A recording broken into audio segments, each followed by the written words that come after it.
We'll go on live. Three, two.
everyone. Welcome to this important webinar organized by Insight UK on the continuous persecution of Hindus in Bangladesh. I'm Shweta Mohanty, and I'll be the host of this webinar. I thank the Insight UK team for giving me this opportunity to host this very pertinent discussion. To begin with, let me give you a brief about Insight UK. Insight UK is a grassroots organization spread across 100 towns and cities in the United Kingdom.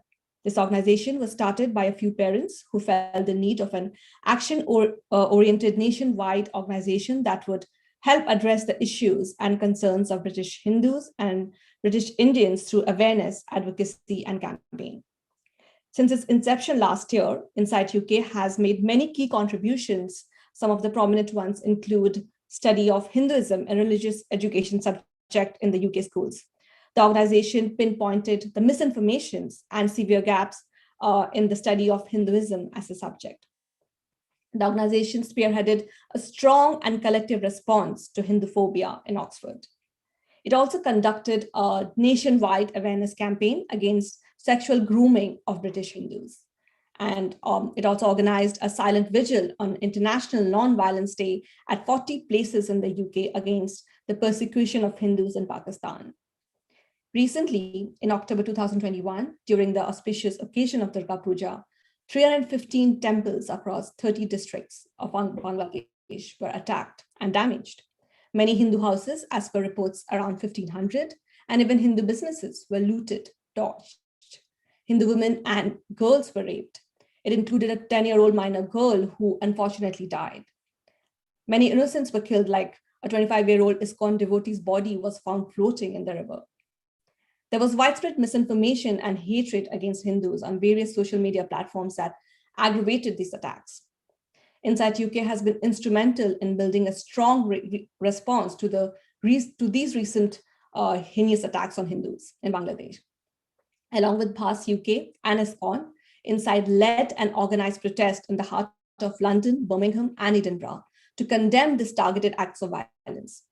A letter signed by 155 Hindu organizations was sent to the British Prime Minister, Boris Johnson, urging him to take up this matter with the government of Bangladesh and ensuring the safety of Hindu lives and rights in that land. But this is not the first time that such an incident has occurred in Bangladesh. Hindus in Bangladesh have faced continuous human rights atrocities that regularly include murder, rape, child abduction, forceful conversions, religious desecration, and more. The population has reduced from 30% in 1947 to about 7% now. What's happening with them in Bangladesh is tragic, but what's even more tragic is the silence of many global media outlets and international organizations like UN Human Rights. So we hope through this webinar, we bring the plight of Bangladeshi Hindus to the fore and build on some concrete actions.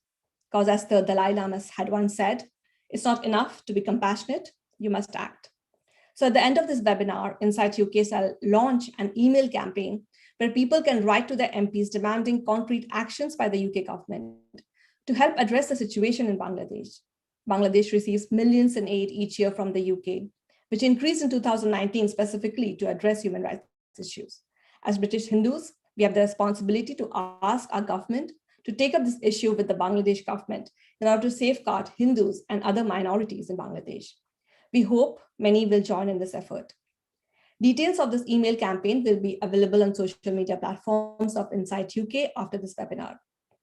And now I would like to introduce our honorable speakers of the day who would elaborate more on the subject. Our first speaker of the day is Sri Sapan Dasgupta ji. He's a renowned journalist, writer, political analyst, and a nominated member of the Rajya Sabha. It is the upper house of the Indian Parliament. He was awarded Padma Bhushan in 2015 for his contribution to literature and education. He has worked for many leading Indian publications, including the Indian Express, Times of India, and India Today. In 2019, he published an insightful book called Awakening Bharat Mata, The Political Beliefs of the Indian Right. It mapped the ideological roots of Indian right while also providing context to many of the issues in popular discourse today. He's known for espousing the cause of India's right wing, and we are extremely fortunate to have him today. Namaste, Swapanji, a very warm welcome to you. Our second speaker is His Grace Govinda Prabhuji, who is the president of ISKCON Chow Party in Mumbai. Govinda Prabhuji presents aspects of Indian culture through the wisdom of Mahabharata, Ramayana, and Bhagavatam. He has an experience of over 30 years in Vedic education and counseling. He travels extensively all over the world, sharing his reflective knowledge and wisdom.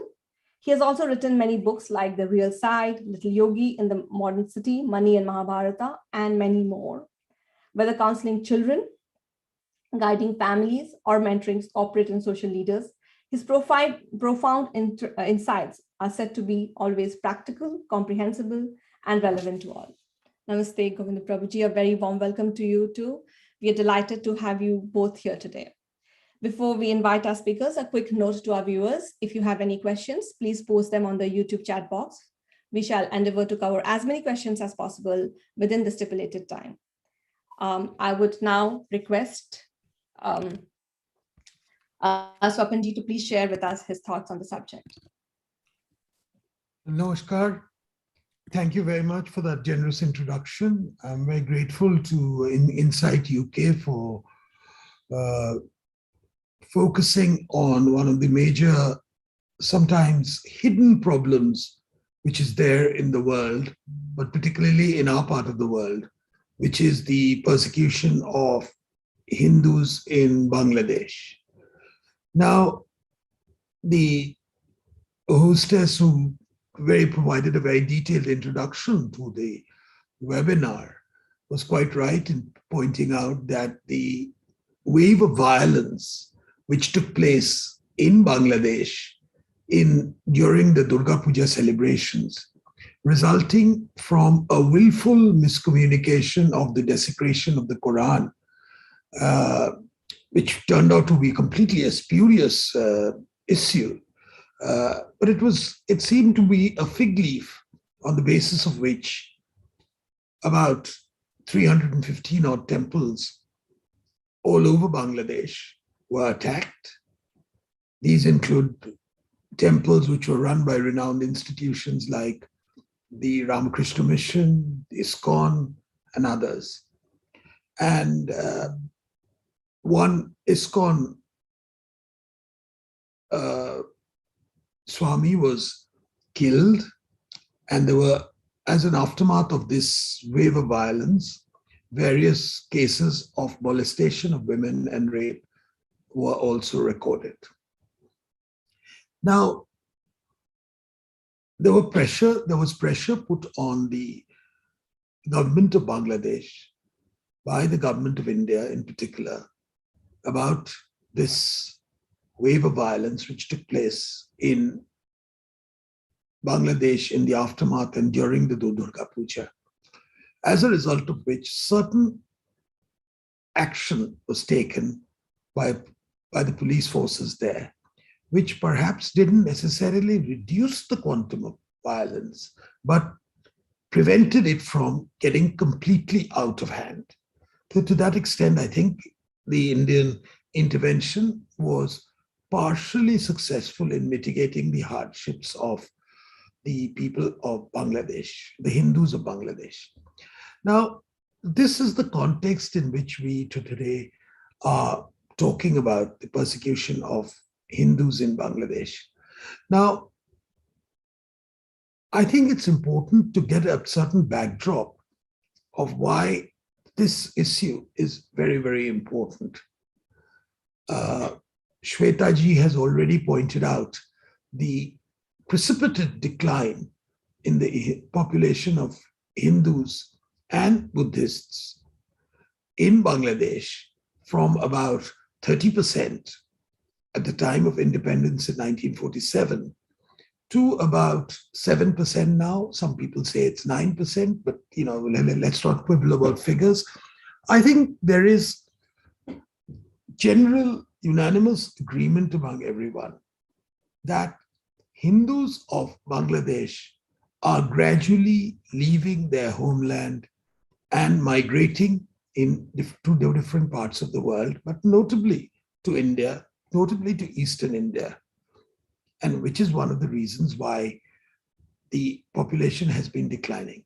And the principal cause of this exodus has been a systematic wave of religious persecution, which some governments in the past have actually encouraged, but very few governments have been in a position to actually stop and stem this. On paper, in 1971, Bangladesh declared itself a secular republic, but that secularism was overturned in the mid-80s, where it became the principal religion was recognized as that of Islam.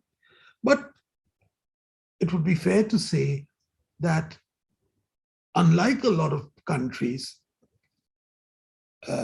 notably Pakistan, and now, of course, Afghanistan, the influence of a more fundamentalist and rigid doctrinaire Islam in Bangladesh has hitherto not been that strong. But the forces which are there globally have manifested themselves all over Bangladesh, and we are seeing its outcome in recent months. One of the features why this problem has not received the due, has not secured the due recognition it deserves, has been because, unlike, say, the western part of India or northern India, where partition resulted in more or less the exodus of Hindus and Sikhs from what is today called Pakistan to India, more or less between 1947 and 48 and 49, this entire process was actually done at one fell sweep, with a lot of brutality, with a lot of bloodshed, a lot of hardship, and these have been very well documented. However, what constituted East Pakistan had a different problem altogether. Firstly, there was a migration of sorts, a big one, in the aftermath of the Noakhali riots in 1946, the horrible ones, one of the worst which has taken place in the whole of the subcontinent, which resulted in a great degree of forcible conversions to Islam of Hindus. That panic resulted in a big exodus. But thereafter, it was not that it all took place in one fell sweep after 1947, after the partition of the country. It happened in dribs and drabs. 50 was a big year, 52 was a big year, 65 was another big year. And 1971, we've often heard about the exodus of 3 million refugees who came over to India as a result of the sort of oppression, the brutality unleashed by the Pakistan army during the liberation struggle of that country. But what has often not been sufficiently highlighted is that the exodus was principally that of Hindus, and that there was a targeted attack. Of course, there was a targeted attack on the Awami League and the pro-independence supporters, but it was believed by a very large section of the Pakistani establishment that the people of East Pakistan were not sufficiently committed to the idea of Pakistan because there was a disproportionate amount of Hindus who still lived there, and that Hindu influence was paramount in not making them so committed to the idea of an Islamic Pakistan. And this explained why a targeted ethnic cleansing was undertaken in 1971. Again, after the creation of Bangladesh, there had been a respite for about 4 or 5 years, and during the lifetime of the founder of Bangladesh, Sheikh Mujibur Rahman. But immediately after that, this whole pattern started resurfacing all over again. There are various reasons for it. You might say some of it was due to the fact that they wanted to control whatever little land the Hindus had. They wanted to get hold of whatever little professional status the Hindus had. But in the end, it showed itself in making it was seen on the ground as a targeting against Hindu religious practices. And it was this story which has been going around. Now, what is, I think, equally criminal, and I use the word with a degree of premeditation, is that the recognition of this problem within India has been very patchy. In 1950, Jawaharlal Nehru and Liaquat Ali Khan, the then Prime Minister of Pakistan, entered into an agreement which was called the Delhi Pact, which said that the minorities in both countries will live exactly where they are without necessarily having to go to have a sort of transfer of population. Now, this was noble words which were stated, but in reality, it was marked by reckless violation and the consistent refusal of the government of India for a very, very long time to actually recognize this as a refugee problem, as a problem of people who had actually moved from one country to another, fleeing from religious persecution. So the Hindus of Bangladesh, even when they came to India, actually got a bit of a raw deal. And there was a very telling anecdote of in 1949 or 1950 about a Congress session in Jaipur, when a delegation of refugees from East Pakistan went to meet the then Prime Minister, Jawaharlal Nehru. And he said, well, you've come to meet me. I think you've come to the wrong place. You should go and meet the Foreign Affairs Department of the Congress.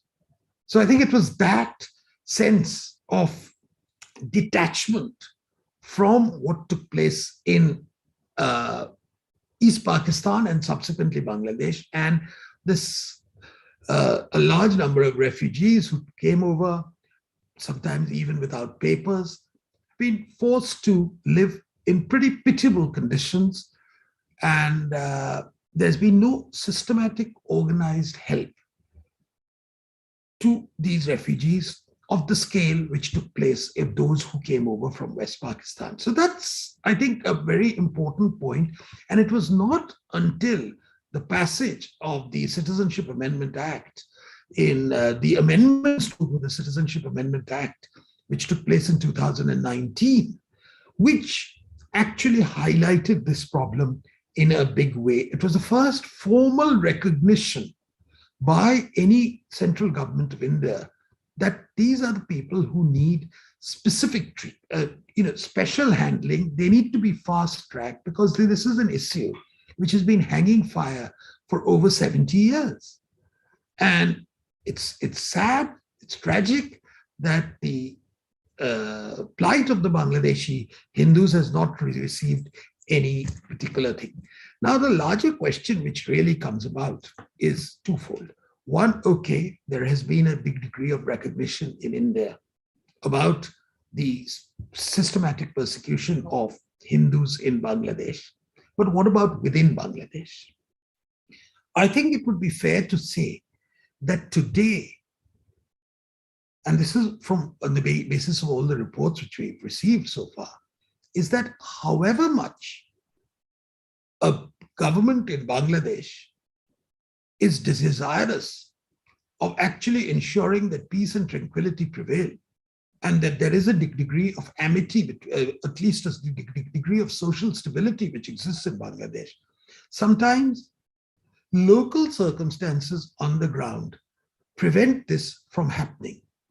So the political parties, whatever they may say at the national level in Dhaka, are sometimes incapable of implementing their vision on the ground.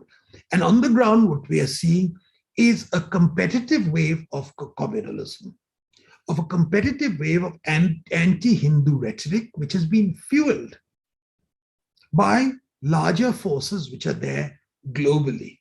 And I think it's very important to point out that this recent attack on Hindus, targeting Hindu institutions, targeting Hindu houses and temples in particular, happened immediately in the aftermath of the Taliban takeover of Afghanistan, the total Taliban takeover of Afghanistan, which happened. And it was followed not merely by what happened in Bangladesh, but it resulted in targeted selective killings of Hindus in the Kashmir Valley. So this follows a certain pattern. And I think it's that pattern which we have to acknowledge. And I think that's pattern which I find that sometimes these governments are unwilling to recognize. They're seeing it as a pure law and order problem. I think what we are seeing is actually a far more systemic issue, which is there, which is the degree of intolerance which exists in these places, saying that, look, there is no place for Hindus. There is no place for religious pluralism in certain parts of Bangladesh, that either you convert to our religion or you don't. This has not been sanctioned at the top, I agree, and I think that's quite clear. But these forces at the bottom is there. What is also a little disturbing is that these forces also find a measure of succor in certain political forces across the border in West Bengal. And I think sometimes the disdain with which Hindu voices are treated in West Bengal is also a matter of concern, and tacitly encourage the larger forces which operate within the whole region in there. So we are now confronted with a certain degree of question. One, it's now, various people have been talking about it at various points, that even on a daily basis, we are seeing some 400 plus families. That means about 1,000 people who are migrating to either Tripura or to Assam or to West Bengal from Bangladesh, almost a daily basis without papers. I must say, this is completely illegal immigration, but it's been driven almost entirely by the sense of fear, the sense of anxiety, and the sense of frustration which exists amongst the Hindus of Bangladesh. And this uncharted migration of people, it can be illegal. Yes, it is illegal, but it's a reality. And what's causing it is also equally interesting. And this is not to mention the exodus of a large number of middle-class Bangladeshi Hindus to different parts, whether in Australia, to the United Kingdom, or the United States, which has been taking place. So we are now looking at a situation where it is estimated that by 2040 or so, there will be a large number of districts in Bangladesh, including the district of Noakhali, where the troubles all began in 1946, which might be without a single Hindu. We are seeing a situation where places like Jessore and Khulna districts, the old Jessore and Khulna districts, which had a majority Hindu population in 1947, but which went to Pakistan because of the principle of whether Murshidabad should go there, part of the entire game which was being played by the Radcliffe Boundary Commission. That is now today very, very small in terms of Hindus. There is a large section of the Bangladesh political establishment which feels that the more the Hindus are got rid of in Bangladesh, the more the Awami League will be weakened, because the 7 or 8% Hindus which exist in Bangladesh are dedicated supporters. They only vote for the Awami League. So if you get rid of them, that will be about 5, 6, 7% votes less for them. So the compulsions of democratic politics have also played a very important role in this. But at the end of the day, I think what we have to recognize is that there has to be some recognition within Bangladesh. There has been. I'm not saying that it doesn't exist. There exists a powerful civil society movement within Bangladesh, which talks about amity, which talks about the composite Bengali culture, etc. But these are voices which are in a woeful minority. And by and large, a growing sentiment on the ground sees Hindus in Bangladesh as something which is not essential for the larger national identity of that country. And I think it's that which is creating. This is a problem which happened earlier in the Chittagong Hill Tracts with the Chakmas, and this is now surfacing all over Bangladesh. It's a problem which is there for a long time, and it's the weakness, the vulnerability of the Bangladesh Hindus. And I think that's why they really need a large measure of international support and solidarity to keep themselves alive, to keep their traditions intact, to keep their religious cultures alive. And I hope that for the sake of humanity, when we talk about various other problems, the Rohingya problem there, the Kurdish problem in parts of Iran and Iraq, I think Bangladesh Hindus have a right to be included among the list of vulnerable people in the world. I'll say this much for the moment. Thank you very much for giving me this opportunity to talk. I'll be happy to answer your questions at the end of the day, but I just want to say that I have to leave at about 10:30 our time, which is about 35 minutes from now. But I'm sure I'll be able to make that over to the next speaker, who I'm sure have a greater personal experience of the problems which ISKCON has faced in Bangladesh. Thank you very much. Namaskar. Thank you, Sapanji, for the valuable insights and also highlighting the systemic issue of the problem in hand. And we also appreciate the fact that you have taken out some valuable time today to share these thoughts with us today. So we are extremely grateful to you for that. So shall we maybe we will do the questions with you. We have a couple of questions, so we'll go ahead with the questions with you, and then we shall call on Prabhuji for his thoughts. Is that okay? Yeah, fine. So Swapanji, like you highlighted, that many have been migrating to India from Bangladesh. It happened between 1950 to 1971, and between 1974 to 2016, it's estimated about 1.5 crore Hindus. They have been forced to come to Bangladesh, and it's still continuing. So why has there been then systematic attempts by media, particularly media in Bangladesh and in Western countries, to downplay this genocide of Hindus? Why has there been no accountability displayed by the present government of Bangladesh for this continued persecution, and not any sincere efforts visible to stop this? Well, firstly, I mean, it's always very difficult to answer why media behaves one way or the other. I mean, having been a part of media, I can say that at the end of the day, the priority which media accords to any particular subject is ultimately a reflection of the social mood in any country. And it's not merely that it's been downplayed in Bangladesh. It's been woefully downplayed in West Bengal too, where you hardly find any mention. I mean, the major Bangla papers in West Bengal scarcely focused on the recent wave of violence which took place post Durga Puja or during the Durga Puja. I think they just got about perfunctory single column mentions in this.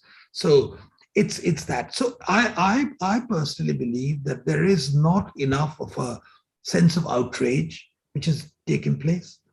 Why this sense of outrage hasn't taken place either in West Bengal or in Bangladesh is a matter which we need to focus and concern about. Is there a spurious sense of secularism which we hold, whereby oppression against Muslims is considered kosher, but I mean worthy of being highlighted? But Hindus can always be at the receiving end of the boot. these are questions which always rankle in our mind, whether there is an absence of a collective Hindu pressure at a global level. These are legitimate questions one needs to ask. And these are questions which I think will haunt us. And I think they certainly haunt a large number of Bangladeshi Hindus. And I've often come across Bangladeshi Hindus who some people say, well, we need a separate Bongo Bhumi, which will accommodate the Hindus. I don't think, I mean, that's a idea, but it's not an idea which is likely to get too much of support initially. But there is a larger question, is there the question which haunts them, is there any future for us as Hindus in Bangladesh? And I regret to say that I don't think we can, with any degree of confidence as yet, say that, no, you'll be absolutely safe. And I think that's pretty heart-wrenching to be actually, to tell people who are representatives of a community, look, we can't guarantee your future. And I think that's the real tragedy which is there for the Hindus in Bangladesh. True, Sapanji. And in fact, my next question is, in Bangladesh, there is this Vested Property Act, which reportedly has also contributed to this forced migration of Hindus in Bangladesh. Professor Abul Barakat of Dhaka University, he indicated in his book that around 1 million Hindu households, that's about 40% of the Hindu families in Bangladesh, they were affected by this Enemy Property Act. And the amount of land that was lost as a result of this was equivalent to 53% of the total land owned by the Hindu community. So what can we as British Hindus or Hindu diaspora worldwide do to get this anti-Hindu law repealed, that has legalized the seizure of their property in Bangladesh? Well, the vested land, this particular, in India, it's called the Enemy Property Act, but the one which exists in Bangladesh, there were commitments made by the initial founding fathers of Bangladesh that the thing will be repealed, but it never got really repealed. As a result of which, you have it's a sort of double bind. If it can be demonstrated that someone has fled Bangladesh, okay, or if there's accusation can be made, then that land gets sort of confiscated and taken over by the government, or in most cases just captured by whoever is in a position to be influential locally. And that is a big incentive for people to actually drive more and more Hindus out. That has become, ironically, an incentive to say, you can go cross the border, go to India. And the subtext of that is, if you go to India, then someone else gets that land of yours, or whatever your shop is, the competition. In 1947, the Hindus of Bangladesh actually had a very dominant economic position in the country. Okay. From that, to be reduced to a position where they barely survive, has been a huge, colossal change. It's been a social change, it's been a demographic change, it's been a political change. And that is the reason why that question is always being asked. Do we have a future? Do we have a future? Because there's such a lot of institutionalized sort of discrimination, or there's a sort of institutionalized tyranny, which is against the Hindus of Bangladesh, that what can we do? And, the extent of pressure which any country can put on the political establishment in Bangladesh is sort of counterbalanced by geostrategic imperatives. Now, I'll be very blunt with you on this question. Bangladesh plays a sort of nice balancing game between India and China. And that's to their advantage in a lot of ways. Although culturally there's a lot which Bangladesh has in common with India, or certainly with West Bengal. The attractions of Chinese money is also very, very strong. So it's that balancing act which often dictates how much pressure anybody can put on Bangladesh. As far as Britain is concerned, the existence of a very large Bangladeshi diaspora, particularly in parts of London, is a great factor. Just as the presence of a very large Kashmiri Muslim diaspora in the Midlands has often deterred the British government from actually seeing the Kashmir issue in a more objective light. I think there is a temptation in Whitehall to at least see, well, let's not get involved in this particular issue. I mean, I think we've got enough to worry about with UK-Bangladesh relations without this additional complication getting in the way. And I think that's probably certainly a degree of pressure, degree of if some of the so-called human rights bodies, which are normally vocal in things, have a record of selective indignation, if they can be pressured into taking up this issue, I think it would be a big step forward. We hope so too. I mean, but like you rightly also pointed out, that the situation for Bangladeshi Hindus looks quite grave, and it looks like they are the receiving end of many different forces and vested interests playing together. And in the light of that, the Citizenship Amendment Act did give them some hopes, but there has been uncertainty about non-implementation of this particular act, and with this uncertainty, the citizenship could take 5, 10, or even 20 years. And you've been a member of parliament in India, and you come from West Bengal, so which has, like you said, maximum amount of Hindu refugees from Bangladesh. So what efforts can be made to get this act implemented? Well, it's not that you see, an act is followed by setting out the rules of business on this, and where there's been a certain degree of laxity and a stalemate, and I think the COVID situation was partly responsible for it. And some of us in a delegation met the Prime Minister last Friday, and we once again impressed upon him that the very need to actually notify the rules because it's otherwise we'll be raising false hopes in people. That's of course very important. The actual time taken is about 11 years. There are complications. Let's be honest about it. While there are no complications as far as the remaining Hindus from Sindh, Pakistan, who've come over to India, and a few Sikhs who've come over from Afghanistan, to them giving refugee status. Here, there is a problem about the delicate demographic balance in certain parts of the Northeast, notably in some in parts of Meghalaya and parts of parts of Arunachal, and there's some local resentment against, for instance, the Chakma refugees who've come over, the Buddhists from Bangladesh, from the Chittagong Hill Tract.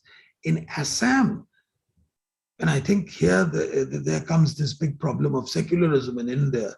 There's this big issue of why should you discriminate against those who came over who happen to be Hindus?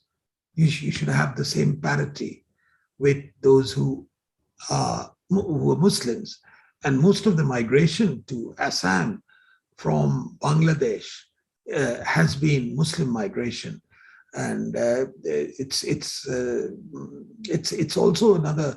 It's led to the most profound demographic transformation in certain parts, like, just below the Barak Valley, you have places like Dhubri, Barpeta, etc., where what was Hindu majority districts in the 1940s have now become, almost 60% Muslim and 70% Muslim, all because of that migration, systematic, some people would say, from Pakistan and now Bangladesh. So these are issues which are there. It's a very daunting challenge for most of us. And I think what is very important is to somehow take a political stand at one point or the other, which is to say that unless India stands up for the Hindus who were uprooted from Bangladesh and give it a formal recognition, and informally it's being done in a very quiet sort of way, it's being done. But that's sort of surreptitious, by stealth. And I think that's part of one of the Indian things is we do a lot of things by stealth, and we say, look, let's not raise it. It's getting done. It's getting done quietly. Don't raise it. But one of the reasons why I would say raise it is because I think we have to give a sense of security to the people, to the Hindus of Bangladesh, sense of emotional security, that at the end of the day, there is one place they can actually come to, and that's their motherland, because that's India. True. Thank you, Sapanji, for such valuable inputs and insights. It was lots of food for thought for us today. So thank you again for your time. And we will now move on to our second speaker of the day, Govinda Prabhuji. Thank you, Prabhuji, for waiting so patiently. We apologize for not getting back earlier. So please, if we could have your thoughts today. Thank you, the Insight UK, for organizing this program, and especially thank Swapanji, very well-known personality. I've heard him many times, and presenting the unfortunately the realistic political perspective, the situation of the Bangladeshi Hindus in Bangladesh. I remember traveling all over Bangladesh in 2003 and fearing this could happen again and again, repeatedly. Because the surrounding, wherever the Hindus are there, the surrounding is basically filled with people, those who have ideological difference in regards to what they believe. Right? So therefore, the question can be raised, what I can do, instead of hoping the government should do something. When the power of people prevails over the system has to submit. In the Mahabharata, we see the very interesting principle when Lord Ram or Krishna, when they come to this world, they don't come like the movie stars. The single-handedly the movie star has the power to unleash his valor against evil forces. And everybody else becomes a spectator. But in the Hindu concept of avatar, it is not that Krishna takes active part. Yes, he takes active part. But what he does is that everybody becomes a participant. There are no spectators. The participant themselves become spectators. In the battle of Kurukshetra, there was no stadium. In the battle of Ram and Ravan, there was no stadium. Everybody, according to their capacity, they were able to contribute in regards to prevailing against adharma. So therefore, sometime what happens amongst the Hindus, they expect, because we have a Hindu government and they should act like Bahubali. And I deal with this kind of situations, right? So when you have a non-Hindu government, you don't expect anything from them. But when there is a government which is connected to Hindu psychology, then there is a greater expectation without contributing personally themselves. Right? What is voting? Very important, right? But along with that, along with our opinion, mat means opinion, along with that, there has to be an active contribution. Therefore, it is very praiseworthy that the Insight UK is not only talking about it, actively participating it. Therefore, when there is a sangha means there is a power, and everybody contributes something, it actually gives rise to attention of all kinds of movement. There is a simple folk tale, and we must have heard in Hindi, jiski lati uski bhais.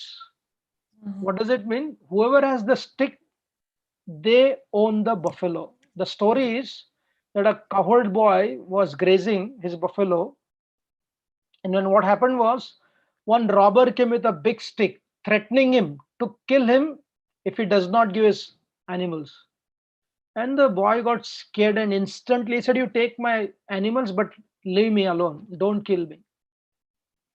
And the robber very seamlessly took all the animals and he was moving ahead. And this young child, he asked, "You know what?" He said, "At least give me the stick. You take the buffalo, give me the stick." But the robber did not understand the smartness of this child. When the robber gave the stick in his hand, the child took and gave a big smack on the head of this robber, and robber collapsed. So since then, this folk tale, this folk saying says, "Jiski lati uski bhais." And philosophically also, it is very interesting to understand the Pandavas were good people without asserting power before the gambling match, submitting to their superior, submitting to their elders, submitting to Dhritarashtra because he was their uncle. But Krishna said, don't give up being good, but also become assertive. After the gambling match, Pandavas changed their psychology. Right? They were also removed from their place. It was the greatest migration happening from Hastinapur to the forest. But what did they do? They prepared themselves very strongly. Therefore, it is itihas, right? We have the power to be assertive. I never expected from my early childhood. I remember being surrounded by a lot of Sangha people, as young as 8-year old, hoping that 370 will be removed. Ram Mandir will be built. It was a distant dream. Right when Shivaji Maharaj started with his friends thinking about Hindvi Swarajya, his own people ridiculed him. How is it possible? It is not possible. It's a distant reality. But he made that into reality. And that is only possible when every Hindu, an alert Hindu, a conscious Hindu, contributes according to his capacity in regards to transformation, instead of waiting for pushing the government to do everything. Chanakya Pandit explains, he says that people should always be more powerful than the system. When the government becomes more powerful than the system, they will do according to what they feel is right. But if these people become strong and contribute, just like first time we saw that there was an uproar amongst the Hindus, even many secular Hindus after this incident were raising flags, coming out, going to the embassy and asking, the Bangladesh government to do something about it. Therefore, we should not lose our hope. We should not become, hopeless, but be alert, politically sensitive, socially, and active spiritually. And we can actually like the Mahabharata, like the Ramayana, because history will repeat. Itihasa means what? It happened, it is happening, and it will happen. So let us consider the Bangladeshi Hindus almost like the Pandavas who have been thrown out, but with the help of international Hindu community, Indian community, they can prevail. It is not simply migrating to another country, but reclaiming their lost land and prevailing there with proper political power. Thank you very much.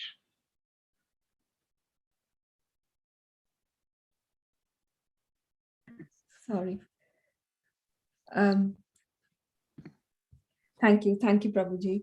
Uh, you have like expounded it so well, and the biggest takeaway for me is that Hindus need to unite and safeguard their own interest, and society has to have the ability to act and not just hope that the secular state will protect its interest, and we should be in the driver's seat doing things. So thank you so much for pointing that out.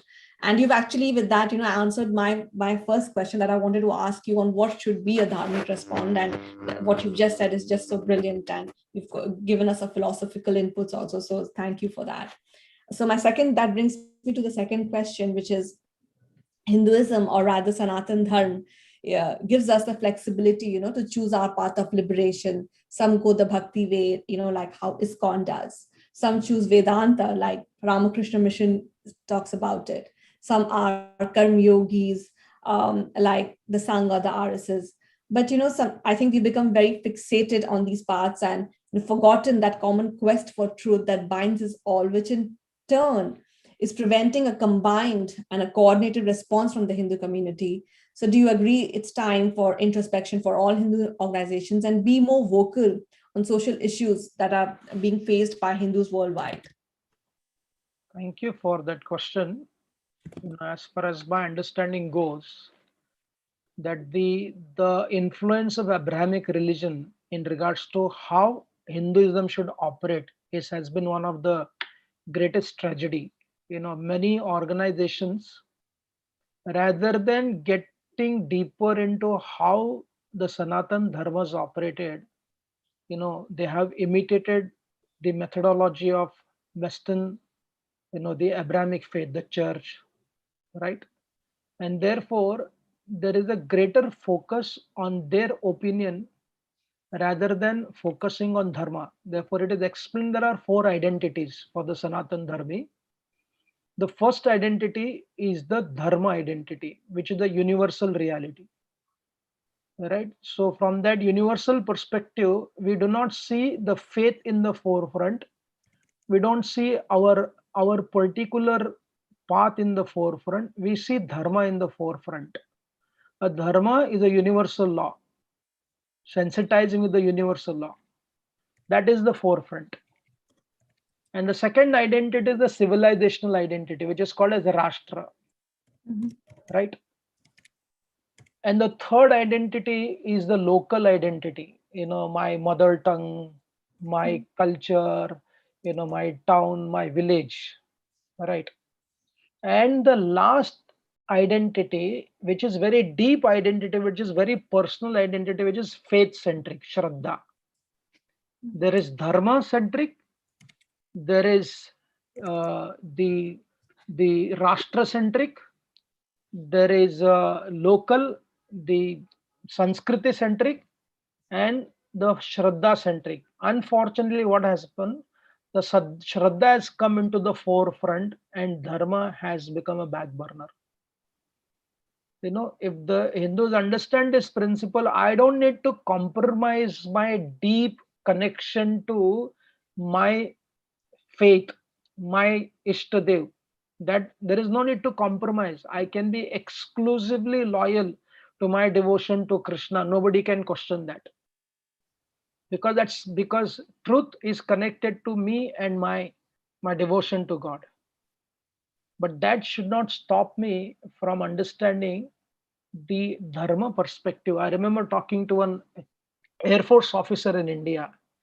He said the difference between Rashtra in Bharat, as we army people represent, and the Germans represented. He said the nationhood without dharma created a violence. He said the Indian army would not do that. It is Rashtra, but it is founded on dharma. If we keep dharma in the forefront, then these questions can be easily solved. And fortunately, this is happening now. About 20 years ago, 25 years ago, or 15 years ago also, every organization were working on their own, isolated. not only as a reactive reality to come together to save a temple or to save this, but philosophically also they are understanding that we have to be founded on dharma, maintain your personal, taste of spirituality, but work together in such a way there is a common minimum program to prevail the Hindu and Dharmic identity. It's a good thing which is happening. True, true. And what do you think the Hindus nowadays, there is artha, kama, dharma, and moksha. Somehow Hindu nowadays also, apart from the organizations, we become very focused on artha and kama, and we are kind of forgetting the dharma aspect, the identities that you talked about.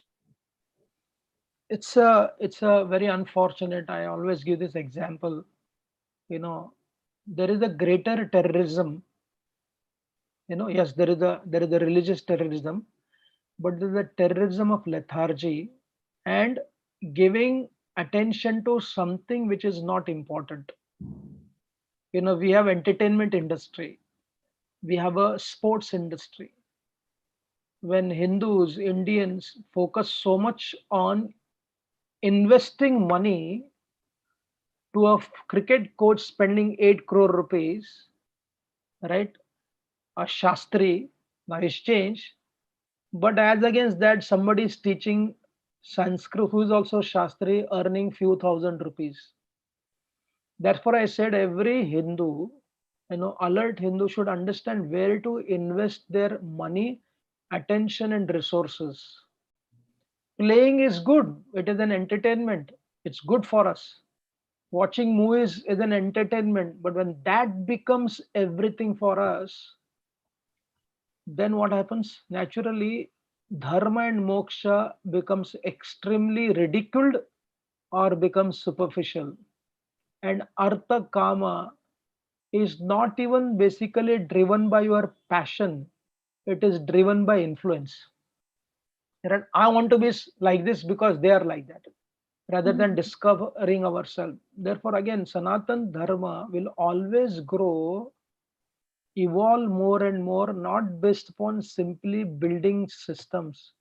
It will evolve and grow building people, person to person, person to person, person to person.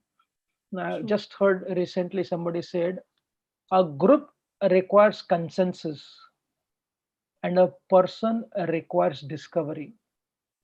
It's a discovery based dharma. We are connected to the society based upon my identity. Swa dharma gives rise to loka sangraha. But Mhm. unfortunately, now the swa dharma Mhm. is not even discovered. And therefore, the focus, there is no wrong in focusing on artha, there is no wrong in focusing on kama. Therefore, I wrote this book called as Money and Mahabharat. Mhm. Sometime the so-called spiritualist, they say contentment gives rise to success. He said one should not run behind wealth. So when there is extreme degree of vairagya taught as against extreme degree of obsession towards wealth, that creates confusion, right? But if there is a coherency, that if there is a wealthy person, a Vaishya, if he makes more and more money and is a dharmic person, it Mhm. is not an addiction, Yeah. it is yagya. Therefore, integrating between my propensity, my passion, and contributing according to where I stand, what I do, it will grow integrated one dharma, artha, kama, moksha. Mhm. Very nice. We can just keep listening to you, Prabhuji. What extremely invaluable tidbits, and sometimes they have a very different effect on your mind and give you a different kind of clarity. I hope that many people, understand these aspects and are able to act more. Um, Lastly, our question is, what will be your advice to, our brothers and sisters who are under constant attack in Bangladesh, as well as to the religious extremists and radicals, who have been attacking them? What would you tell them? So, therefore, as Swapanji was mentioning about the CA Act, Mhm. there has to be a circumstantial migration, because when you have to face, it's very interesting. There is one is an emotion and one is a strategy. In the Mahabharata again, Bhima is like that reactive. No, when he realized that why should I follow the rule established by the Kauravas? Who are they to tell us, to stay in the forest for 12 years and plus 1 year incognito, and if you fail, again 12 years and 1 year incognito. In this way, perpetually, Duryodhan wanted them to stay in the forest. Hmm. So he told he told Yudhishthira, he said, this is unfair, we'll go them attack. And Yudhishthira Maharaj, apparently, sometime we consider him to be Gandhi, but absolutely wrong. He was a great statesman. No, he changed also. He had a greater strategy. He told Bhima, he said, my dear brother, you think I don't want to fight them back? He said, there is a determination which is born out of emotions, and there is a capacity which is born out of understanding of what is reality. He said, at this stage, we can't fight them back. Therefore, our migration to the forest is preparation for reclaiming our land. He said, even Bhishma, Drona, and Kripacharya, they are not neutral. They like us, but they'll fight against us. Arjuna did not know this, therefore, he had to hear the Bhagavad Gita, but Yudhishthira was very clear about it. They will not stand by us. He said, increase your resources, my dear brother, then your emotion will be a reality. So, therefore, what I believe in strongly, it is okay to take one step backward. And Shivaji Maharaj did that. He gave 27 forts. If you study the history of Vijayanagar kingdom also, right? They were not idealistic in regards to jo bhi ho jaye, whatever happens, we don't care, we're going to fight. No, Shivaji Maharaj taught one principle. He said, don't die for a good cause. Continue to live for a good cause, because if you die for a good cause, many will not accept this proposal. For a good thing you have to die. He said, no, you live for a good cause. And if you live for a good cause, others will also follow. Therefore, it is better to be realistic rather than simply sentimental. Pull out, migrate to wherever you can go with the intention very clear that we will come back to this place to reclaim our lost land. If I remember talking to, I'll conclude with this. I was talking to a very interesting person who has dedicated his entire life for the cause of the Bharatiya Sanskriti. He said, you know what, and he's in the official position. He said, you see saving your gully, but we talk about greater Bharat up to Mesopotamia. In that greater battle, losing few soldiers, it is painful.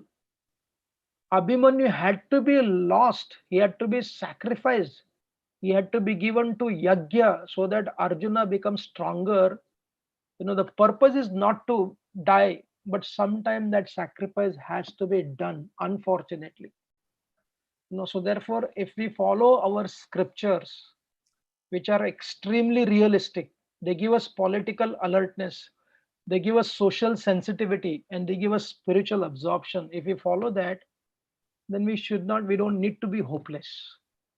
We prepare and be a soldier like in the Ram's army, a small monkey, but very impactful, who can change the course of action. Thank you, Prabhuji. Such encouraging words. It, makes us, it kind of uplifts our thing and makes us want to go back and face the situation and respond it in the right way, like you mentioned. So, that would bring us to the end of our session today. We are very grateful to Sapanji and Govinda Prabhuji for their time today and sharing such valuable inputs. There have been lots of food for thought for us today. And Prabhuji has given us extremely great philosophical inputs. And like he said, we should do all our bit. And we are hoping that this conversation that we had today, the thoughts that were shared today, would serve as an impetus for the Hindu community worldwide to come together, act, and do more. Thank you so much, everyone.